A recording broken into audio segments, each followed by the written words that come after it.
शेवग्याच्या झाडाचे पानं बघा, असे एक एक पान घ्यायचं तोडून मस्तपैकी.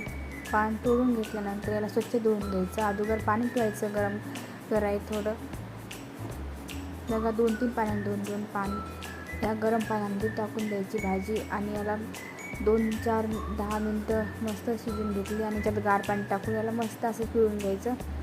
ते पाणी येऊन मस्त असं पिळून घ्यायचे आणि सर्व भाजी अशी सुटसुटीत करून घ्यायची बघा. 2 कांदे चिरून घेतलेले आहेत माझ्या बारीक मस्तपैकी.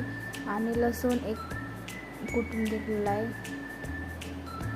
कुटून घेऊन कढईत तेल टाकलं, जिरे टाकले, कांदा टाकून कांदा मस्त भाजून घ्यायचा.